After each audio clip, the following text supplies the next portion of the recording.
Indiana football's offense last year was one of the best in the country, which is why they made it to the college football playoff. But the question is, with Fernando Mendoza, can they repeat that success?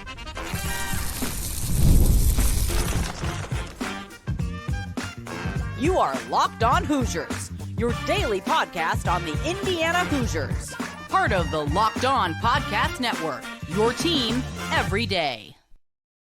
Welcome, and it is the Locked On Hoosiers podcast. I'm your man, Jacob Goins. I appreciate you being here, making this your first listen or your first watch every single day. We are a part of the Locked On Podcast Network, which is your team every day. We got a lot to talk about on today's episode. It is slam-packed full with football talk as we get closer and closer to the start of the college football season. Apparently, the Big Ten has changed its tune on what they want to do for college football playoff expansion 24, 28, 38, who knows? We'll talk about that and why it's a terrible idea. Plus, Indiana football adds some more games to their non-conference schedule for the future seasons. And yeah, we're not really doing ourselves any favors in the eyes of other folks around the Big Ten. But before we get to all of that, Indiana's offense a year ago with Curtis Rourke and Elijah Surratt and Omar Cooper and your gang of running backs, right? And an offensive line that was it was still one of the best offenses in the country. You were putting up 30, 40, 50, 60 points a game and pretty much doing whatever you wanted to. You could throw deep balls. You could run it up the middle. You could throw some trick plays around there. That Indiana offense pretty much did whatever it wanted to for most of the season, which is why they made it to the college football playoff. But Curtis Rourke isn't there anymore. He's throwing balls in the NFL. And the question is, can you repeat that success? And I think you can. I think Indiana can absolutely repeat the success that they had on offense from a year ago. And I've been pretty confident, I would say, and I think I've even mentioned it on this show, I think the offense could be better than it was last year. And that's scary for teams that have to play Indiana this year. And that's not just me saying that because I want it to be better or I'm a fan of the team. I really do believe, just by looking at this roster, that it could be better than it was last year. And it starts with the guys up front. We've had a lot of discussions, and we're still kind of learning on what the rotation is going to look like at the offensive line. I still think we have a pretty good idea of what the five guys are. Seems like we could have some movement on that offensive line. You remember I talked about Carter Smith up there on the left tackle position. I talked about a left guard kind of being open between Drew Evans and Khalil Benson and Bray Lynch. Pat Coogan's going to be your center. Benson and Lynch also were at the right guard for me. You could kind of move them around. And then I had Mikulski at the right tackle. He is, of course, the Ohio State transfer. I still think there's some movement there. But regardless of how you stack these guys up, A, it's going to be a better starting five than it was a year ago. And B, you're going to have dudes who are good enough to come in and play as a depth piece for you. And so I think right there, the offensive line will already be better than it was a year ago. And not that it was bad, but we know in the two big games that you played against Ohio State and Notre Dame, it just wasn't what it needed to be. And you're going to play some big boy football this year. Illinois will push you on the defensive side. Iowa will push you on the defensive side. Oregon and Penn State will push you on the defensive side. So I think you're going to see better defenses across the season, across the board this year than you did last year if you're this Indiana offense. But I think the offense is better just from a talent perspective. On the offensive line, yes, you still bring back Elijah Surratt and Omar Cooper, your two best wide receivers. I think the tight end position is going to be one that you need to keep an eye on for this team between Noah Kowski and Holden Stays, the two Power 4 transfers that are coming in. I'm telling you, I think you need to keep an eye on those guys. And even if they don't catch a ton of balls, they're still going to be part of the offense and still have some wrinkles in there that teams may not be ready for. So watch out for the tight end spots. Running back by committee, we've talked a lot about that as well. And I'm really excited for what the running back room could be between Roman Hemby and Kalen Black and who becomes RB3, right? Who becomes one of those other guys? Is it Van Horst? Is it going to be Martin? Is it BB, the UAB transfer, right? Is it any of those guys who could step up and be RB3 or in a bad situation, not wishing this upon anybody, but in a spot where you have an injury, you need somebody to step up as RB2. I think by committee, you feel really confident.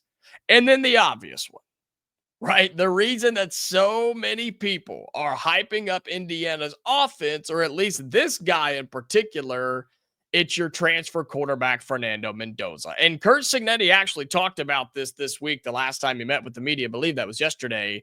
And he talked about Fernando Mendoza. He was asked about him and what he has seen so far through camp and the progressions that he's made and things like that. And he said, look, he's getting better. And I'm not going to give too much away. You can go back and look at the Cal film and see what he's good at and what he's not. But he is operating our offense at a high level. And I think he's going to do that all season long. And it's so funny to me to look at all these different lists and things of people just loving Fernando Mendoza as a player, putting him as a top 3 quarterback in the Big Ten, having Heisman odds, having a percentage to be the number 1 overall draft pick next year.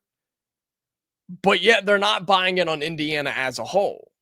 And I just don't understand why. I still can't figure that out. Why is it that you're buying in on the starting quarterback, but you're not buying in on the team with your number 1 and number 2 receivers back from a year ago, an offensive line that is drastically better than it was last year. Running backs, I think, are probably similar. Tight ends have gotten better. And the defensive side of the football for you is the best part of this team.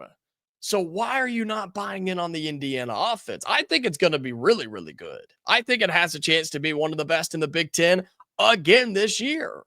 And Fernando Mendoza is the reason for that. Someone who doesn't make bad decisions. He can make all the throws, short, medium, long, under pressure, no pressure, doesn't matter. And he's got dudes to get the football to. I'm telling you, this offense is going to be exciting. It's going to be explosive. It's going to go on long drives. They are going to be able to pick up 2nd and short, 3rd and medium, 4th and short. They're going to be able to do whatever they want to do this season, and that's going to help Indiana win a lot of football games. And it all comes down to Fernando Mendoza. And I hate to put all of that pressure on him. I hate to do that, but it's just the truth. It's just a fact. Look back to a year ago. Does Indiana make to the college football playoff if Curtis Rourke doesn't play the way he does? No, probably not. He was the reason you got there. Not the only reason, but he was the main reason. And Fernando Mendoza will be the exact same way. That pressure will be on Mendoza. That pressure already is on Mendoza. Let's just be honest here. And so as a top 20 team preseason, people are buying into that.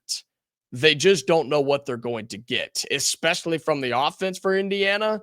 And I'm just telling you that it's going to be electric again. So be ready, be excited. All those big plays we saw a year ago, those back shoulder throws and wide open guys over the middle and breaking off big time runs and hurry up offense and just gashing a defense time and time again. Indiana's going to do that again this year. Now, teams will be a little bit more ready for it, sure, but that's where you throw new things in. That's where this offensive staff and Kurt Cignetti himself will have things up their sleeve. It all comes down to Fernando Mendoza. If he performs the way that I think he can, this Indiana offense will be one of the best in the Big Ten, and Indiana will be right back in a college football playoff hunt in 2025. All right, coming up here on Locked On Hoosiers, we will continue talking Indiana football as the Hoosiers add some future non-conference games to their schedules. And, oh boy, people aren't going to be happy. We'll talk about why and who those teams are coming up next here on the Locked On Hoosiers podcast.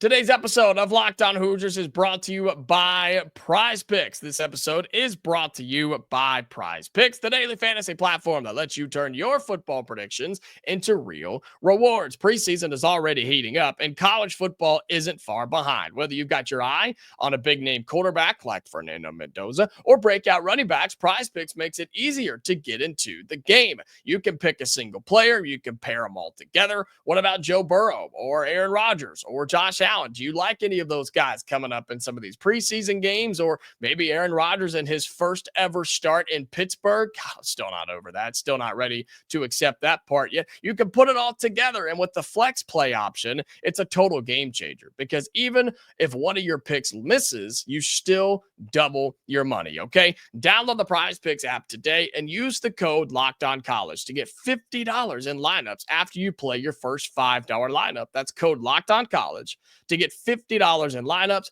after your first $5 play. Prize Picks, it's time to run your game.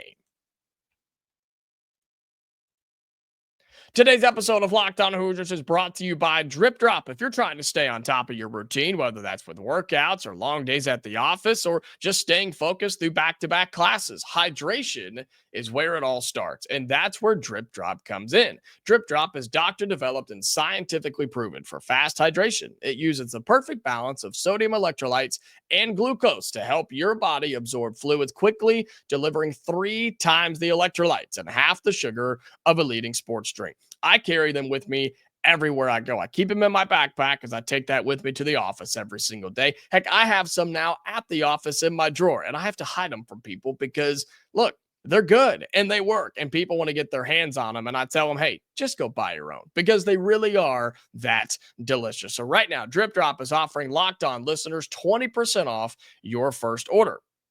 Just head to dripdrop.com and use the promo code LOCKEDONCollege. That's dripdrop.com. Promo code LOCKEDONCollege for 20% off. Stock up now before the heat hits hard. Welcome back into Locked On Hoosiers. Appreciate you being here, making this your go-to spot for all things Indiana athletics. And we continue talking a big football episode today and a topic that has clearly, if you've been listening to our Big Ten squad shows, has been very popular and fun for our fellow Big Ten fans and friends around the network to make fun of us for. It's a weak non-conference schedule for Indiana football, right? Playing Old Dominion, Kennesaw State, and Indiana State this year. And also what Indiana has been doing on the football side in terms of dropping home and homes with some of these big name teams, Virginia being the most recent. Well, you drop those games and, well, you got to make up for them somehow.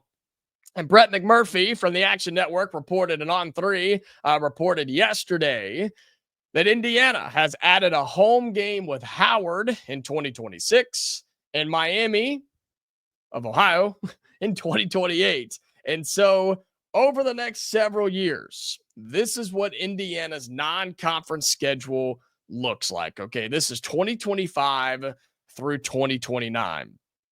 25 is, like I said, Old Dominion, Kennesaw State, Indiana State. 26 is Howard, Colorado State, and Western Kentucky. Not bad. Okay, that one's not bad. 27 is Kennesaw State, Indiana State, and UMass. 28 is Austin Peay, Miami of Ohio, and Eastern Michigan. And then 29 is Ball State, Eastern Illinois, and Western Kentucky. Yeah, we're not going to really get out of those allegations for the next several years of our fellow Big Ten friends poking fun and talking trash about our weak non-conference schedules. And I've expressed this. I've told you I don't like it. I don't like it. I wish that we would play, we being Indiana, or just we as the Big Ten would play, take one of these 3 games. For example, this season, Old Dominion, Kennesaw State, and Indiana State. Take one of those games. I legitimately don't care which one it is. Probably not the opener, but if that is the opener, then fine, whatever. Take whichever one and play a Power 4 team. Make it a rule to play a Power 4 opponent. Make a deal with the SEC to where you play each other once in the non-con schedule. Rather than playing these 3 cupcake games, play a P4 squad. The Big Ten isn't going to do it consistently. Some teams do, right? Heck, Ohio State's hosting Texas this year in one of the biggest openers we've ever seen, right? Totally understand. But most teams aren't going to do it consistently in the Big Ten because we play a 9-game conference schedule where the SEC refuses to do it because they're scared of another loss on their schedule, which is literally the only reason they won't do it. But that's where we need to go. That would be more beneficial for the football team. That would be more beneficial for the fans. That would be more beneficial from the media perspective of TV, radio, podcasting, etc. It would all make more sense. And I don't like this idea that Indiana is pushing into the idea of let's play the weakest teams we can find in our non-conference schedule for the next 5 years. I don't like that at all. But I understand it. I know why we're doing it, because that's what the system tells you to do. It encourages this. With 9 Big Ten games and no set crossover with another conference, man, you got to take the wins where you can get them. And I hate to go back to this because I've really tried to avoid not to be this type of Indiana person. But for a football program that hasn't won a whole lot in recent memory, taking out last year, you still have to get the wins where you can get them. These are the types of games that for the entirety of the history of the program of Indiana football, these are the games you had to have because it's about the only ones you could have confidence in winning. And even those sometimes didn't go the way we wanted to, right? So I understand from that perspective, get the wins where you can take them, especially in today's era of college football. But I would love to just talk with the athletic department and Kurt Signetti and just look at him and say, man, do you really think you're going to get a whole lot of information about your team, a whole lot of benefit out of playing UMass in 2027? Do you really think that's going to make you a better football team? And there are a lot of you that disagree with me on this take. I just don't think 3 of them are necessary. I've never thought 3 of them are necessary. Take one away. Play a crossover, SEC, Big 12, ACC, whatever the Pac-12 is going to be. Play anybody like that and make it more entertaining rather than knowing that 3 Saturdays out of the year or a Friday game like we have this year with Indiana State, knowing that it's just going to be a waste of time.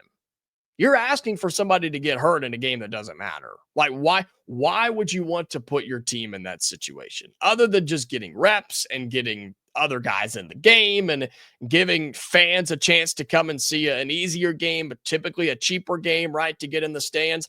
I get all of that. And I understand that you have to pay those teams to support their football programs. I understand that side of it too. But man, this is big boy business. And at what point do we move on from this age-old idea that P4 programs keep all the other ones alive financially? At some point, that's got to go, I think. And it's harsh, it is, but it's just the truth.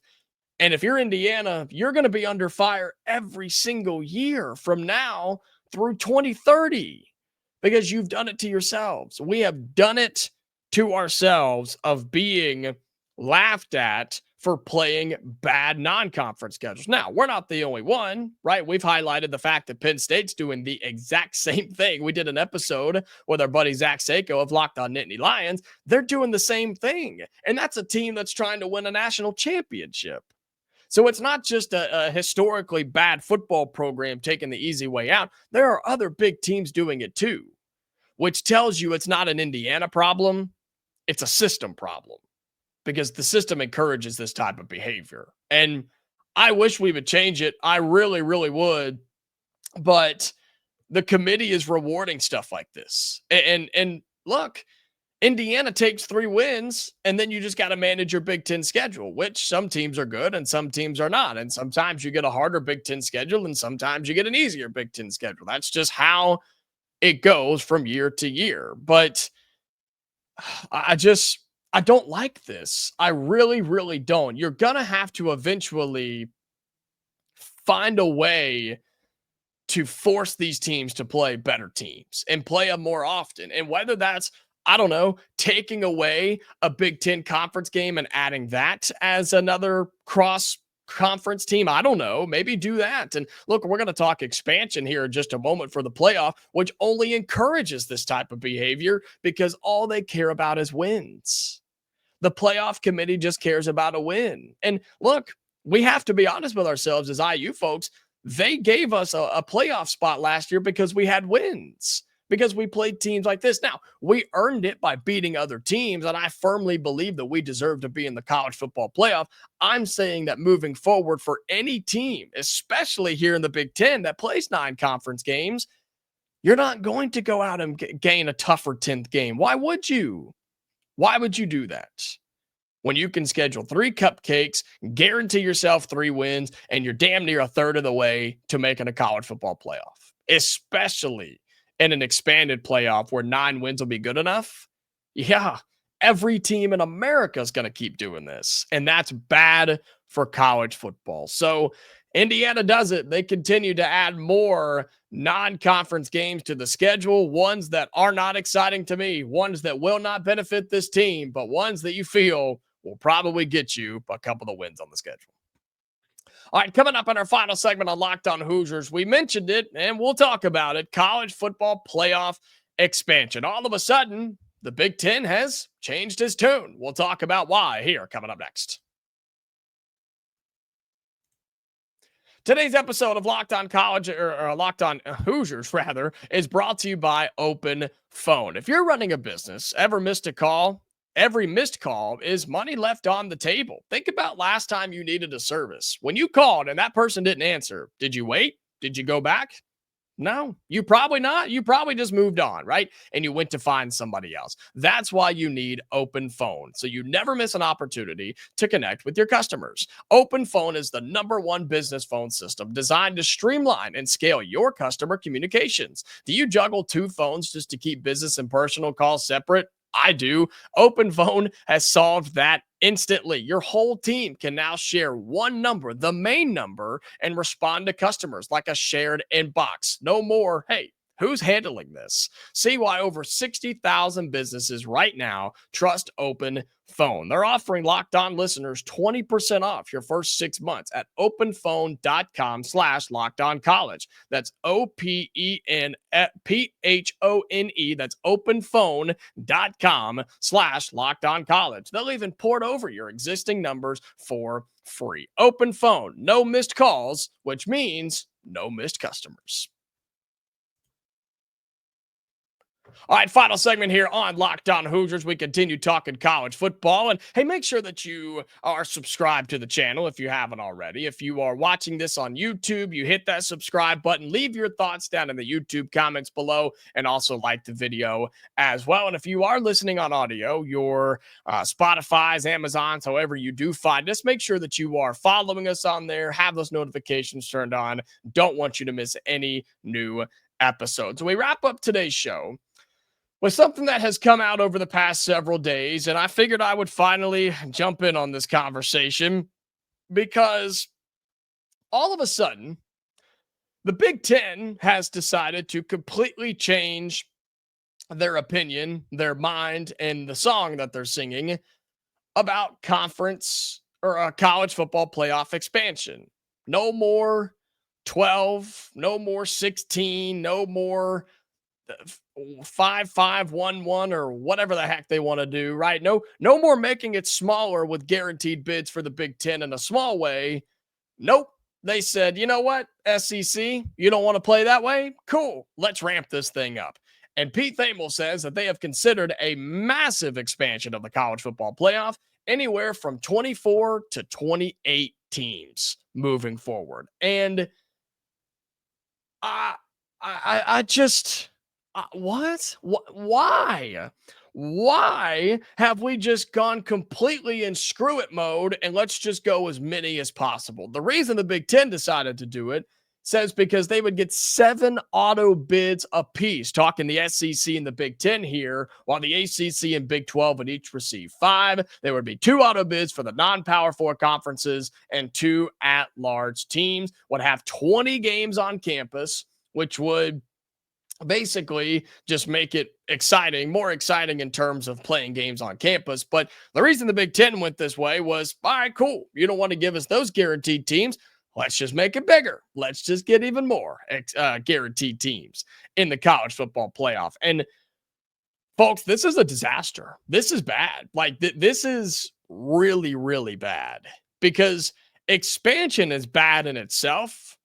That goes for conference expansion, playoff expansion, all that type of stuff. But this is not good. I didn't like going from 4 to 12. I don't like the idea of going from 12 to 16. I definitely don't like going from 16 to 24 or 28 teams. That many teams. It has been proven over the history of this great sport that 28 teams do not deserve a shot to win a national title in college football. They just don't. Look at the top 25 at the end of every season. You can't tell me that all of those teams from 1 to 25, you look at them and say, you know what? I think if you gave them a shot, they would win the national championship. They just had a rough start, that Iowa, they had a rough start, man. Vanderbilt, they got some good wins last year. I think if you gave them a couple chances, they could win it all. I believe. No, that's ridiculous. That sounds childish. It sounds dumb. And it sounds dumb because it is. 24 or 28 teams do not deserve a chance to win the national title. Not only do they not deserve it, folks, they're not good enough. They're not good enough to win the national title. There's a reason that they have never had the chance to do so before. Going this far, 24, 28, whatever number, we're never going to stop. That's my problem. The big picture is it'll never stop. Just look at the NCAA basketball tournament, which, thank the Lord, it didn't expand this year, but don't worry, it will by the time we have this conversation next year. This just doesn't benefit anybody. This doesn't help determine the true national champion. And I understand. At this point, the Big Ten and the SEC could care less. They don't care who wins the dang title. They just want as many of their teams in there as possible who have a chance to win the title, to be on the main stage, to get the media rights deals, to get all the money that comes with making the college football playoff. That's all they want. And the SEC has decided not to play nice, and the Big Ten tried. So the Big Ten said, all right, screw you. We'll just go with this other idea and really shake up everything. And that's pretty much what they're doing here. I'm on the train of an anti-expansionist. I've never been about it. I think it should go away. I think it's bad for the sport, but they don't listen to guys like me because I'm the reason that they don't make money. I'm the one that says, hey, cut your paycheck in half and let's make the sport better. But they don't want to listen to guys like me. They don't want to listen to people like you because why listen to the fans and the people who watch it and listen to it and cover it on a daily basis? We don't know what we're talking about. And I'm talking to you as well.